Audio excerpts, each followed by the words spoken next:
One more question to look at, which is what's going to happen to me when I die.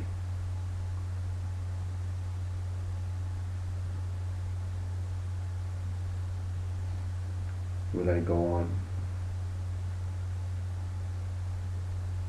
living in a different realm? Will I be reborn? What's going to happen to me?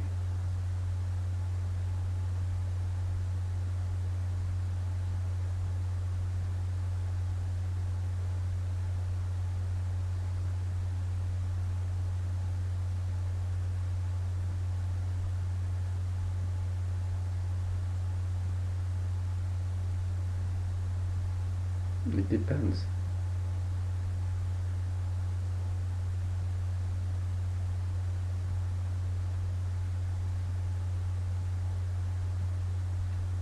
If you're a person,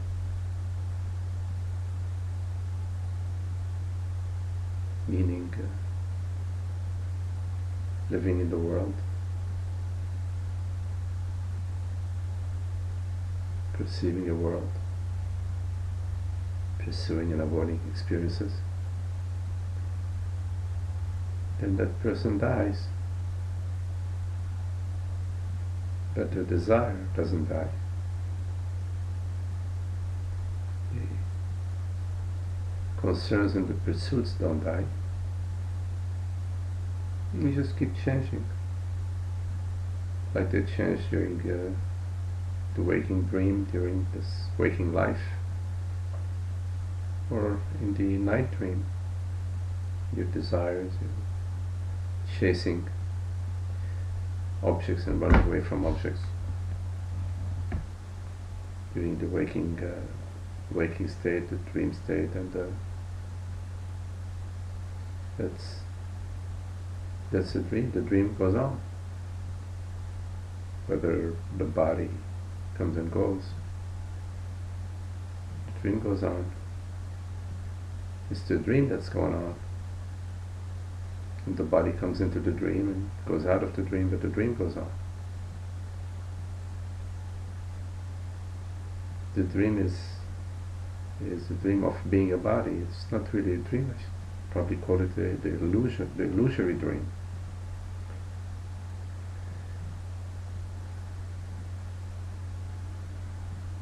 The ignorance, meaning the belief that I'm a person, living as a person, imagining yourself a person, just goes on.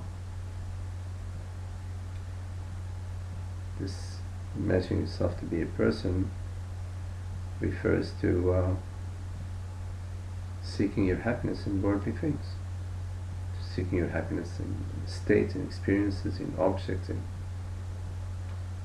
relationships. And that keeps changing. So when the body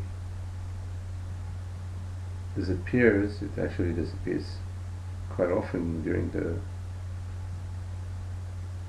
our night dreams. The body disappears. The mind continues, meaning the thoughts and the dreams and the images continue. And in your deep sleep as well, the body disappears. So the body disappearing is not a sort of like a new experience for us that we're waiting for it to happen. No, it happens quite often. We're quite familiar with it. But what we're not familiar with is the ending of the illusion, the ending of the identification. Meaning what we're not familiar with is the peace and the happiness, the causeless peace and happiness.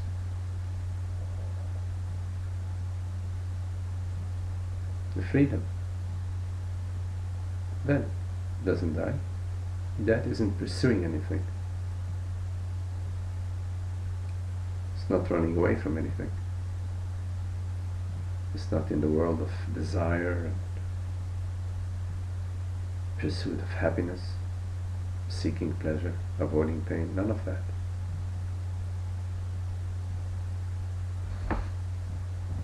So what would kill that? how would that die? The only thing that is born and dies is desire.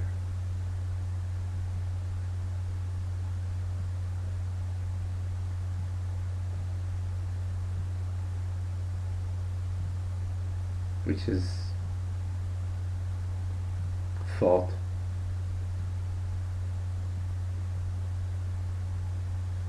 the I thought, the me thought, me being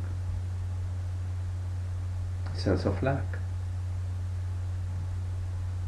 me being this sense of incompleteness, the hope and the prayer for completeness. That's the me. And also the sensation of incompleteness, the sensation of physicality, of limitation, of being bounded, being contained. All of these impressions, that's what's referred to as the me, that's what's referred to as birth and death. It's the birth and death of this ongoing I thought, me sensation.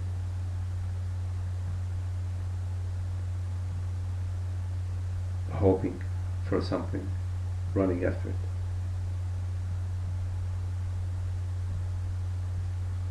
That's birth and death right there.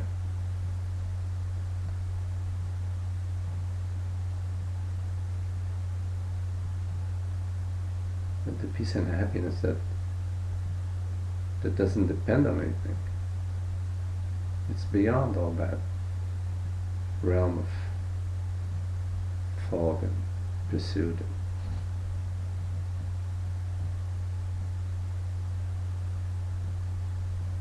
It's the depth of the ocean.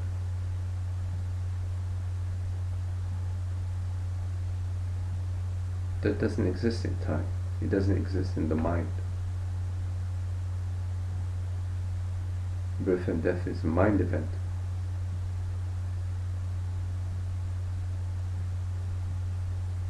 But peace and happiness, meaning the aware presence, the causeless aware presence, borderless aware presence, that is not a mind event. I mean, I'm speaking of it now, but it's not contained in the words that I say.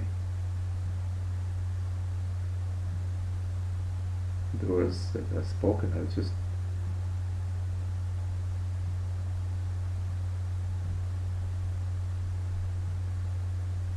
caricatures and snapshots.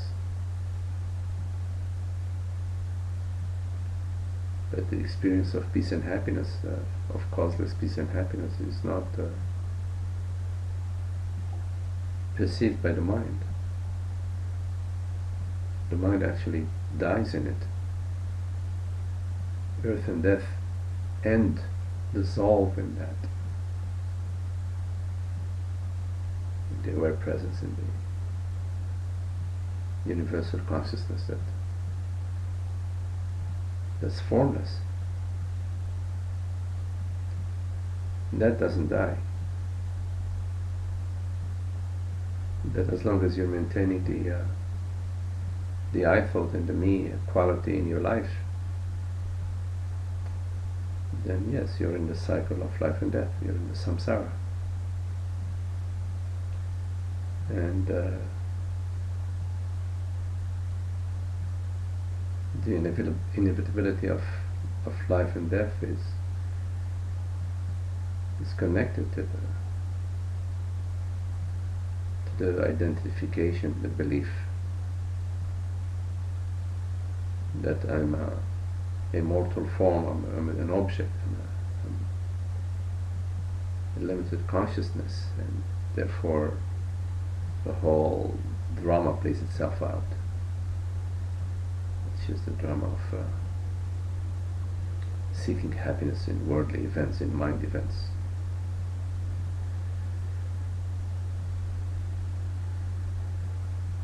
So the contemplation is the contemplation of what you truly are, not what you take yourself to be. not what thought seems to define you to be, but that